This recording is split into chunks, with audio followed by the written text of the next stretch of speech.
Great, shall we start? So, good afternoon. My name is Constantino Xavier. I'm a fellow here at Brookings India in the foreign policy vertical. We had Sir Oliver Letwin this morning with us, sharing his views in a private discussion group on an upcoming book of his, on the future of the global order, on the East and the West. And we couldn't let go of the chance of having him here also discussing in real time what's happening back in London, in an issue where he's been deeply involved with, Brexit, and the terms of the discussion of how the UK will part ways with the European Union. And in many ways it's actually real time, because I think as of 2 minutes ago, 11 judges in London are getting together at the Supreme Court to discuss a motion.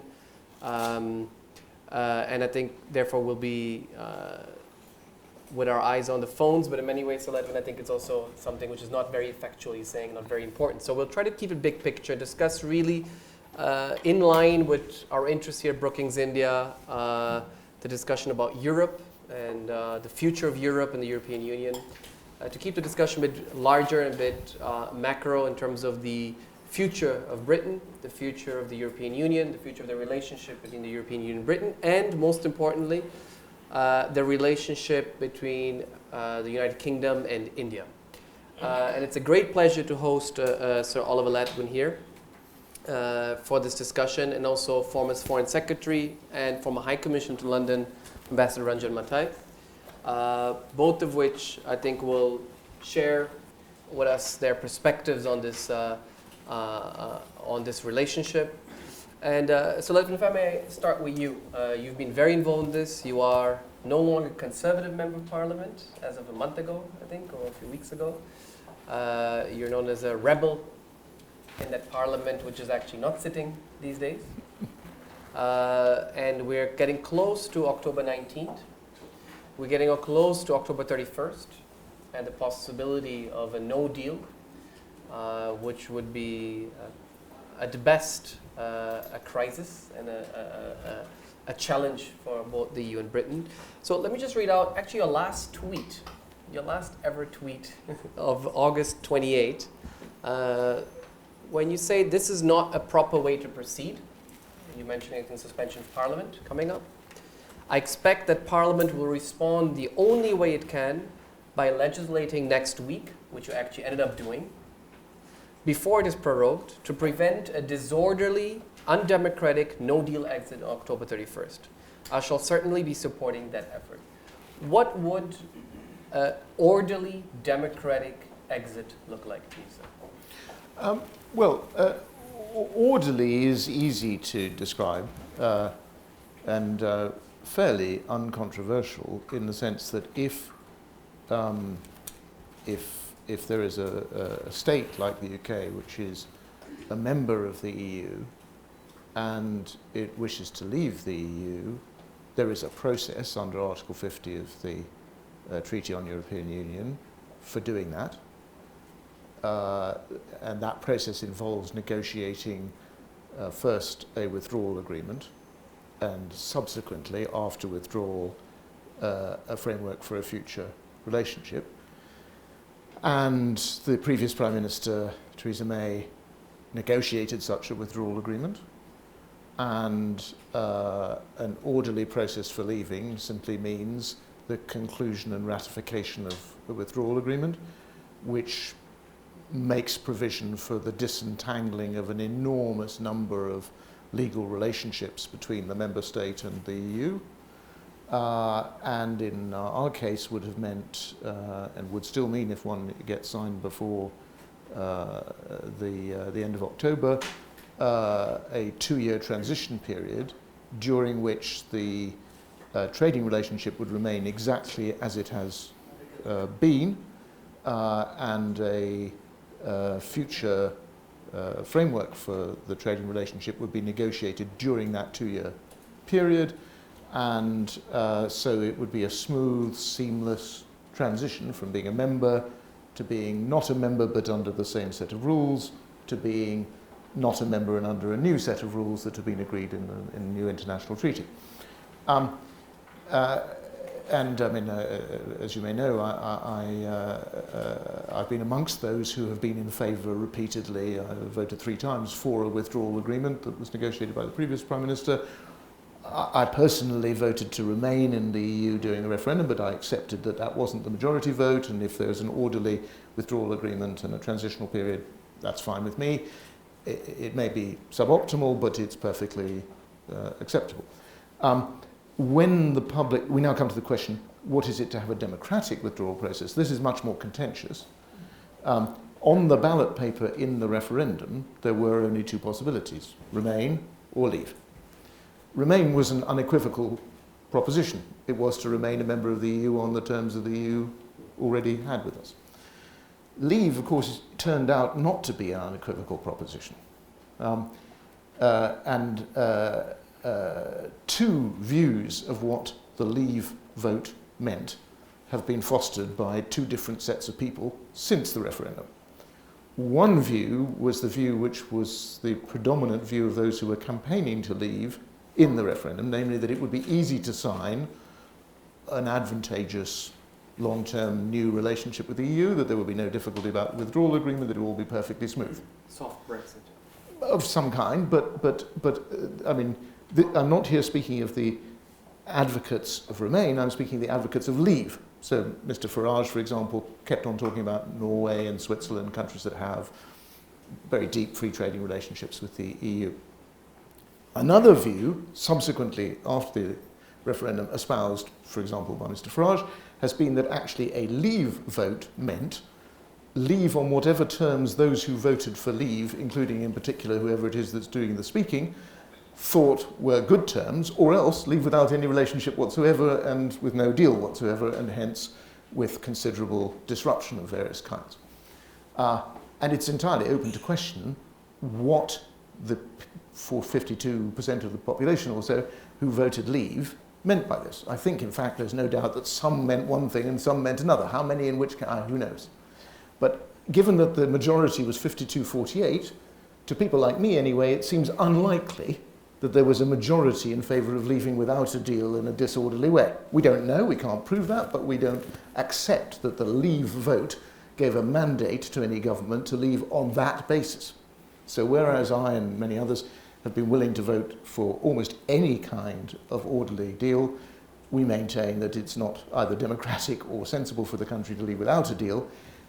And the only way I could see of legitimating leaving without a deal would be to have a second referendum in which that was explicitly on the ballot paper and people voted for it. In that case, I would have to accept that is what the people of Britain want to do, and I think it would be very silly of them, but I would accept it. So the current Prime Minister's position, which you defined to me earlier, is pretty much a disorderly, undemocratic position, saying no deal. That is my view, and that's one of the reasons why I'm not currently a member of the Conservative Party, because he and I have come to a profound difference of view, and on my side of the argument lie quite a large number of former ministers and cabinet ministers like myself, and on his side of the argument lie another group of people inside the Conservative Party. There is a split in the Conservative Party. And that's not just a tactical negotiation strategy he's using to pressure Brussels, in your view. It's actually the end objective for him as of October 31st. Well, I think it certainly was his objective up to the time we passed this law. My impression is that since the time when we passed this law, he has become concerned that the law would in fact be effective, as I believe it will be, that therefore we wouldn't leave on the 31st of October, and therefore I think he has in the last couple of weeks actually tried seriously to get a deal. My impression, but it's only an impression, is that he's encountering quite significant difficulties in doing that, which are in fact relearning the experience that Mrs. May had in trying to do a deal. I don't personally believe that Mrs. May's difficulties arose from some problem with Mrs. May. I think they arose from the problems of the real world. I don't want to go into the detail unless you want to go into it, but the truth is that the triangle of forces of the Anglo-Irish agreement, the EU requirements for the integrity of the single market, and the requirement of my colleagues in the so-called European Reform Group, the most extreme Leave group within the Conservative Party and the Brexit Party of Mr. Farage, for not having any entanglement of any part of the UK, including Northern Ireland, in any kind of thing that looks like a customs union with the EU, even for a period, that those three points on the triangle are very difficult to reconcile with one another. And I think that the present Prime Minister is simply rediscovering the difficulty of that. Now, it may be, I profoundly hope it will be, that he finds a resolution of that in the next 2 weeks or so, but time is short and the learning curve has been steep and the difficulty is real. So my sense is he began by thinking that he was going to leave without a deal on the 31st of October. He started trying to get a deal under circumstances where it is proving difficult. I think the great likelihood, therefore, is we will reach the 31st of October without a deal having been signed, and that there will then be an extension. And at that point, I think there will either be a general election or a referendum. So, in many ways, what you portray is a deep crisis and a changed circumstance of the last few months explains also why you changed your position. You will be talking about this over lunch again, in which I see statements of yours till early this year saying a deal is important, any deal is very important.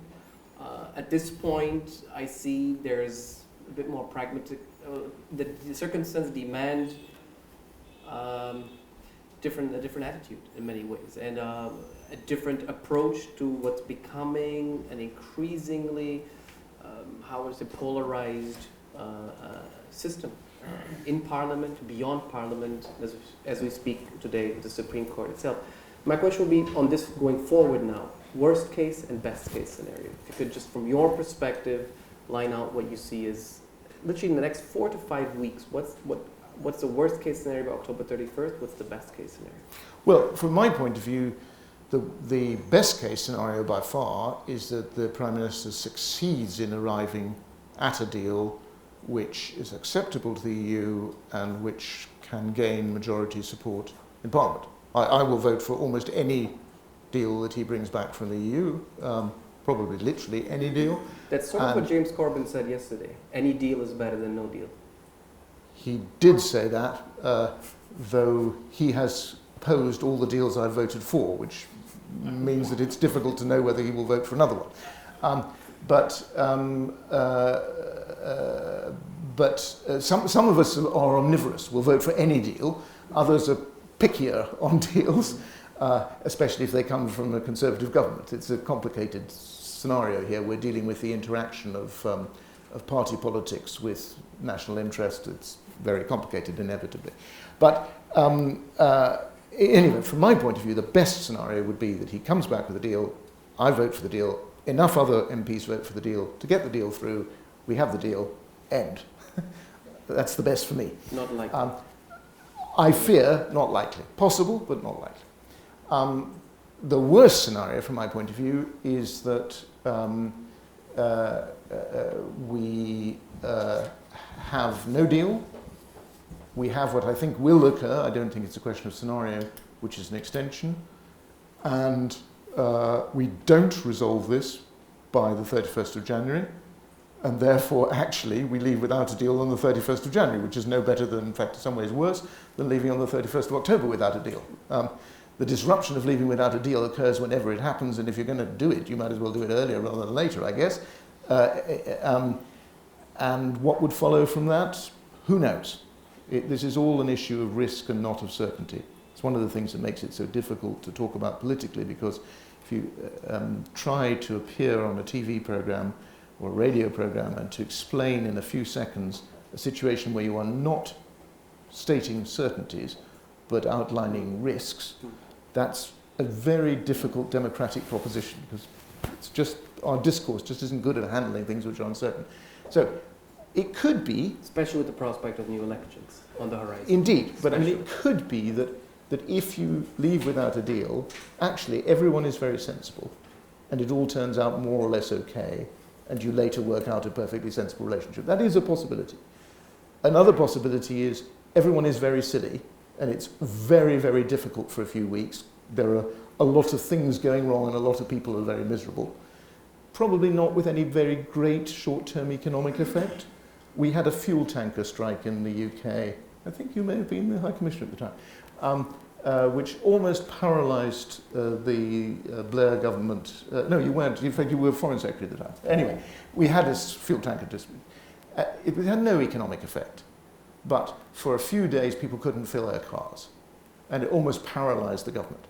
There's a similar possibility for a few weeks after a no-deal exit if certain people, the other side of the channel, behave in certain ways which are uncontrollable. On top of that, there are more serious dislocations to our industrial base which may occur. It may be very difficult, for example, to export cars to the EU at prices people will pay for them. And on top of that, there may be some very serious difficulties with, in Scotland and in Northern Ireland, which may lead to the breakup of the UK. So the worst case scenario is we get to January the 31st, there is a no-deal exit after all because for one reason or other we haven't resolved this, or there's been a general election and it's led to a government that wants a no-deal exit and it gets it, and it all goes wrong, and there is a lot of disruption, maybe followed by another general election, a dissolution of the union, and some quite severe industrial damage. That's the worst case. I have to say, having said all that, looking at it from several thousand miles away, if you ask the question, 30 years from now, how different will the relationship between India and the UK in trading or economic terms really be? And how different in the end will the UK's relationship to the EU be, and to EU regulation and to immigration policy in the UK and so on? I have to say, I think the answer is probably, ironically, at the end of all of this terrible trauma, not that great. On that hopeful note, sir, you know the UK as few people know in this town. You've served twice there. Once as Deputy High Commissioner in 2000s, as High Commissioner between 2013 and late 15, as these debates were beginning to take place in London on Brexit and the future of the relationship between the UK and EU. What is your view, and what is the view from Delhi on this wonderful crisis in just the UK? Before you answer, Ambassador, may I just say that I've just received notification that the Supreme Court ruled the prorogation to be unlawful, unanimously, and that it never happened. Okay. So Parliament is actually, I think, as of this moment, sitting, although I'm in the You're saying not wrong part of the world. But he can prorogue again.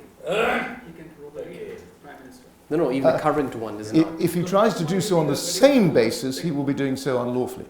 Yes. They have ruled in a way that has deprived the Crown of the ability to prorogue except for certain specific circumstances. It's a very dramatic judgment. It is. Yes, sir, please. In fact, this judgment, I think, really brings to the fore very many more profound issues, but those are constitutional and related to the UK's, the way the UK runs itself. So I won't go there. But I think I broadly agree with the way Oliver has laid out the scenario. But there's one significant point which I think we need to keep in mind, and that is, if you look at the way in which the previous Prime Minister did, in all seriousness and I believe in good faith, try to negotiate a deal, try to reach out to the maximum the EU wanted, which was not acceptable in her own parliament, you're coming to the conclusion now, and one of Oliver's successors as the Chancellor of the Duchy of Lancaster, you have to tell us someday what that means, said, we are reaching the stage where the EU dictates whether we can leave or not, and on what terms we can leave. And that is bringing up questions. For him, it was a matter of the Conservative Party about to face collapse. For me, that's not relevant. The issue is, where is national sovereignty in all this? And we need to remember that part of the thrust for going in for the referendum was a determination to pull back a certain amount of sovereign powers. So we are in this phase of nationalism all over the world, and so I think there's an element which we should not lose sight of, and that is, for all their mistakes, for all their sometimes buffoonery, some of the Brexit campaigners are actually standing for something which many other people in this world also believe very, very strongly in, that is in national sovereignty.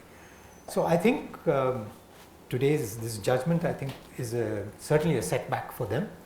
but I think they will find some way and try to force this issue. But looking at it from India's perspective, we have a very, very strong, very ancient relationship with the United Kingdom, and I think that will continue irrespective of what form the Brexit takes, whether it happens, whether they actually succeed in forcing another referendum. Somehow the EU is very good at this. If you look at the history, in France, in Netherlands and Ireland, you had majorities voting against what the EU wanted. And in due course of time, with sheer persistence, the EU managed to claw back and have a second referendum and force those populations to change their vote. So it's happened before, but I'm not suggesting that it will. What I'm trying to get at is, I think the Indian relationship will remain very strong with the United Kingdom, and we certainly hope it remains the United Kingdom, irrespective of what form the Brexit takes. The stakes are very, very deep, very old.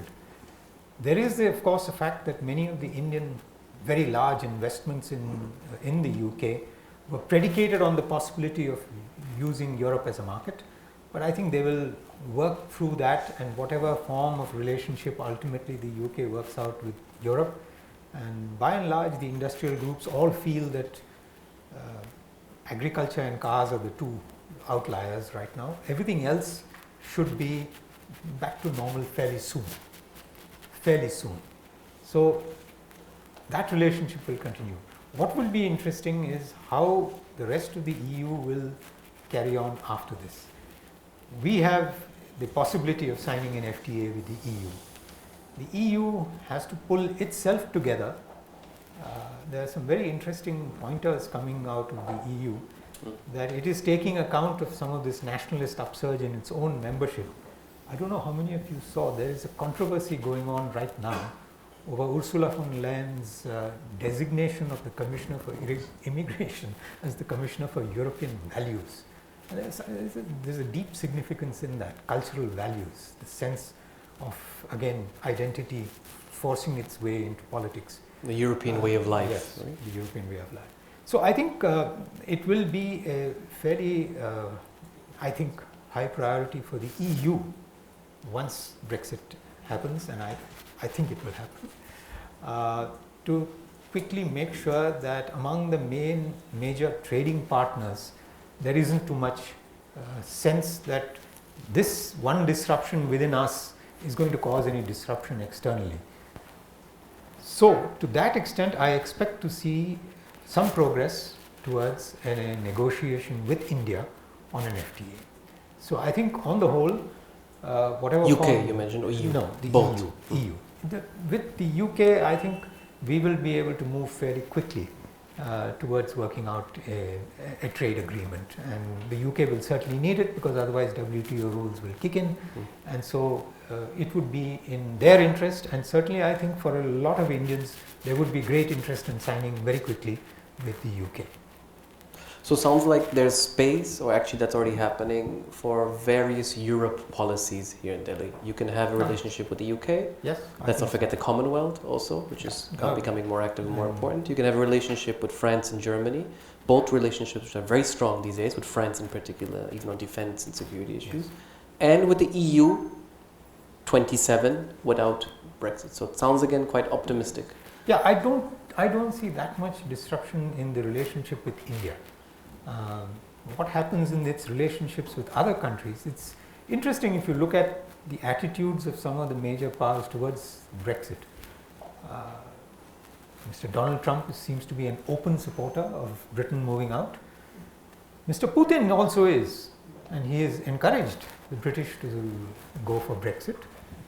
The Chinese have been a bit circumspect. They have traditionally, in 2015 when I was there, Xi Jinping actually pitched for Britain to remain in the EU, and I think for the Chinese it's more part of their Eurasian strategy that a European pole is important for this whole Belt and Road and linking up the whole of Eurasia. Britain was not central to it. Germany is, France probably is, and the Visegrad group with whom they have developed a special relationship, that certainly is. If this poll were to continue, the Chinese would, I think, have no problem with Brexit. But as of now, I think officially they would prefer a EU not in turmoil, and certainly no disorderly Brexit. Some others, very interesting. Mr. Netanyahu is a very strong supporter of Brexit. Curious one that, but he is.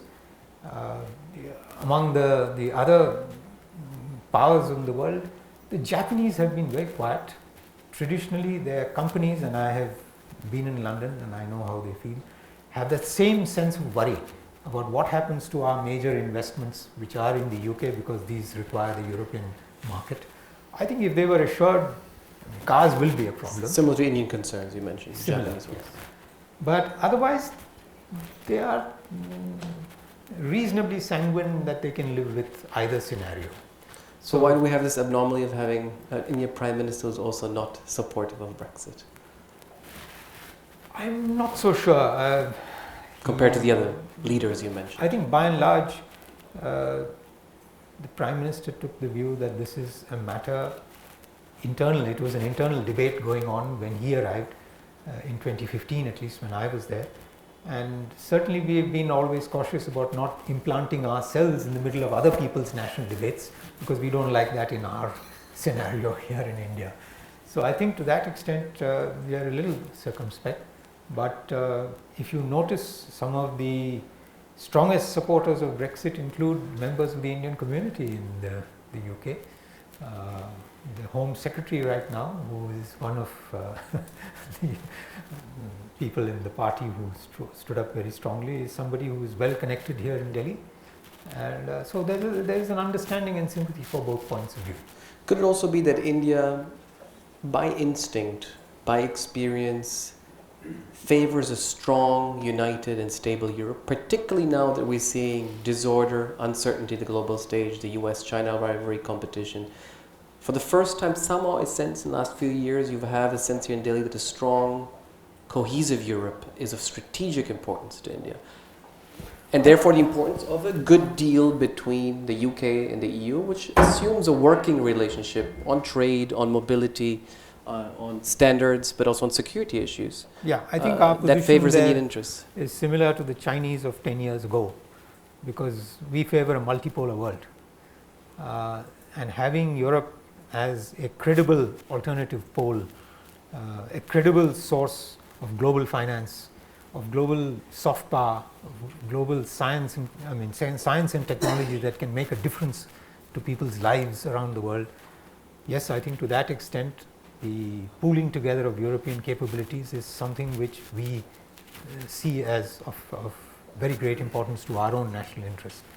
The Chinese have evolved, because from the time they wanted a multipolar world, I think they've moved to thinking of a G2, and all the others are also RANs.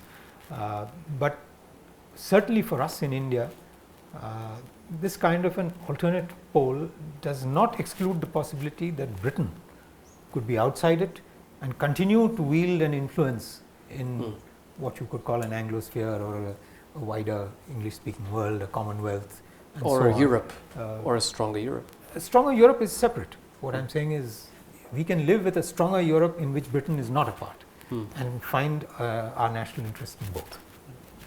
Sir, coming back to your last point about 20, 30 years from now, you say you suspect this, whatever happens over the next few months will not deeply affect the UK-India relationship.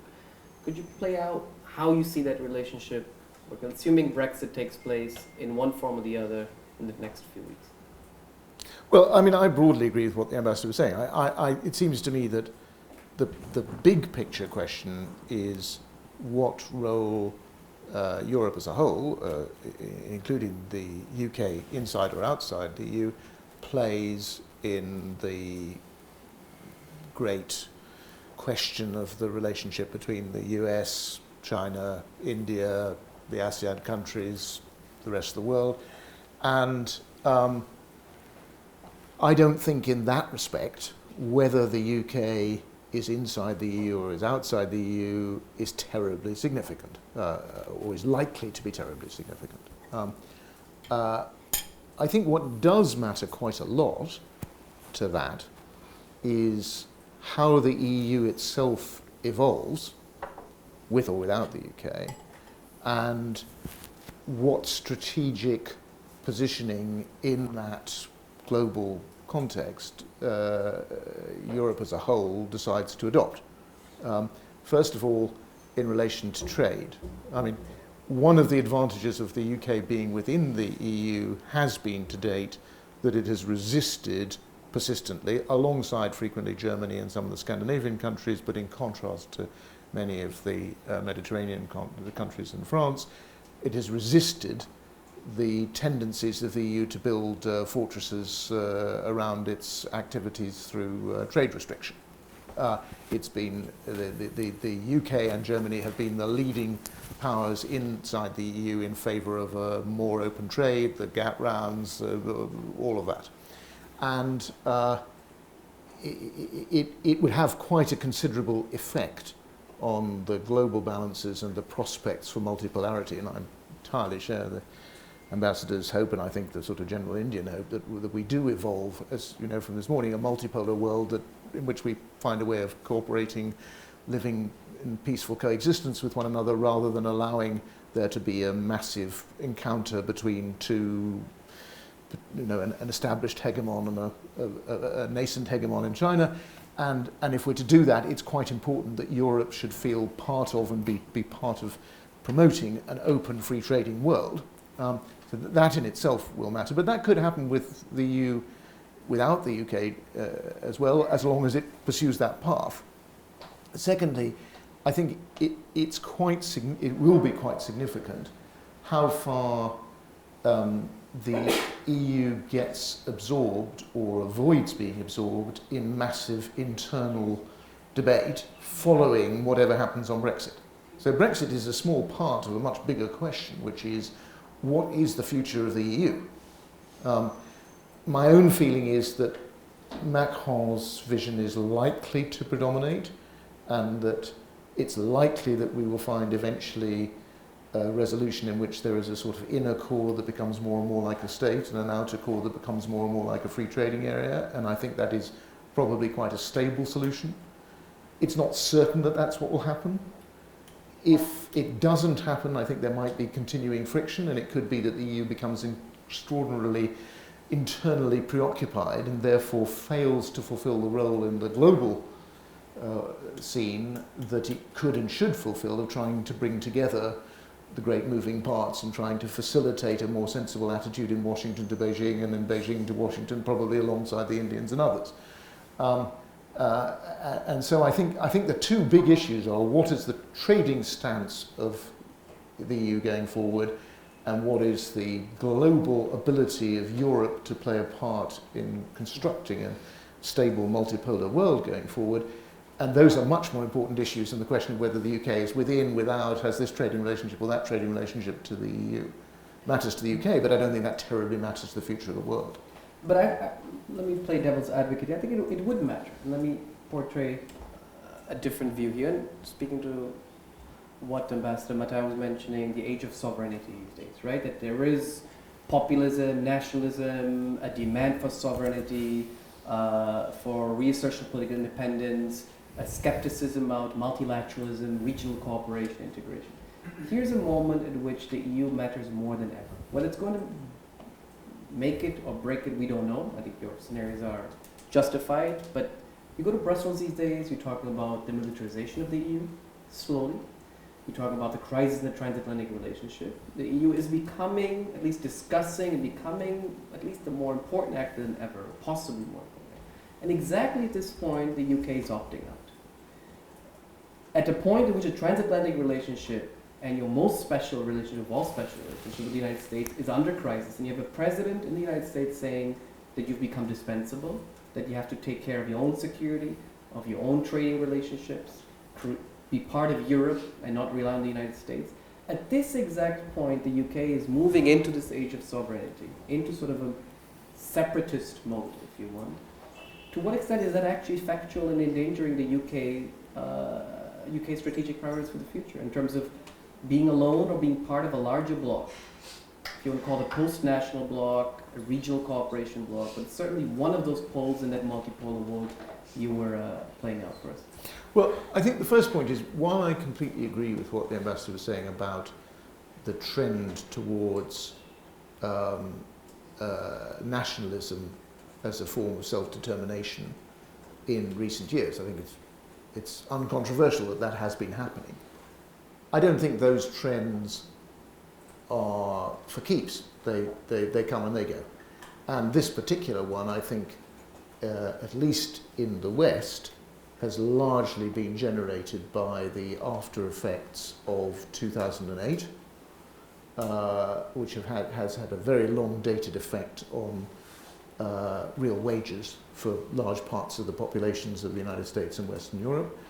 And that has been combined in a very toxic way with a structural change which has been rippling through the whole world. It's true in India, it's true in China, it's true in Western Europe and the United States as well, which is that the returns to unskilled labour have been going down relative to the returns to skilled labour. So if you are an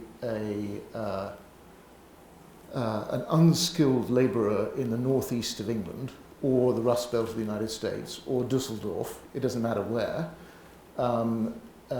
you will have seen another set of people who are better educated and have more saleable skills, witnessing very considerable real increases in income.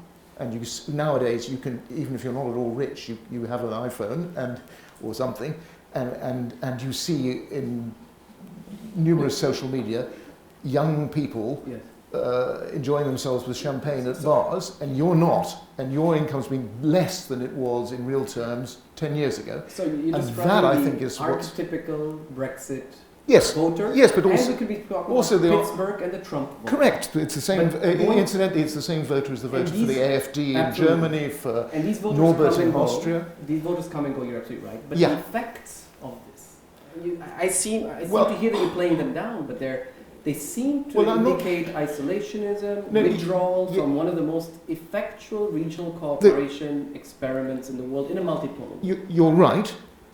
These are very powerful political movements, and politicians need to attend to them very carefully and to recognise their force and not to pretend them away. But the task, in my view, leave aside particular ideological emphases and so on, the task of responsible politicians in a liberal democracy from different points on the political spectrum is to find a way of enabling the country to proceed in the interests of the whole nation, acknowledging sufficiently the force of those feelings, but not giving way to them and allowing them to become the dominant feature of the scene that turns the country into something that actually disadvantages those people by narrow nationalism. But that is interpreting a mandate, not representing. Correct. I think the role of a responsible democratic politician is not to sit there and watch and abet their country disappearing into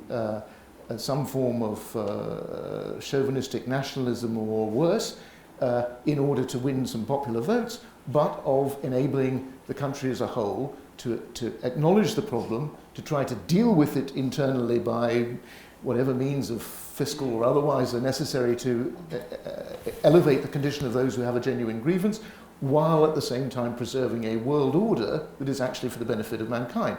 And I mean, democratic politics is not there to become a kind of megaphone diplomacy for populism.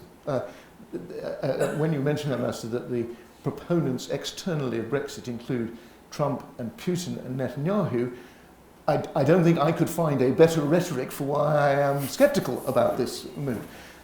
These are not the politicians that I respect. Give me any day Obama and Merkel and Cameron. But at the same time, you have to respect the electors, which yes. part ways with the European Union, and go into this. Yes, but that's why I've always been an advocate of compromise. And it seems to me you do have to respect democratic pressures, you have to attend to them, you have to be responsible in the ways you try to deal with their origins. You do not have to arrange yourself in such a way that you answer the concerns of the moment by doing things which will exacerbate the problem. Look at South America. There, for years and years and years, in many South American states, there were genuine democratic grievances of people who had been hard done by and felt that way. Dictators came along who, or proto-dictators who became dictators, who administered to that feeling, and they ended up by disadvantaging the very people whose feeling they were seeking to express. This is not a responsible way to behave. And there are other ways to behave that are more responsible. You have been very lucky in India that for a very long time now you've had a succession of regimes which have attended to a whole series of, when you come right down to it, much more severe discontents. You had a much, much larger number of people who were much, much poorer.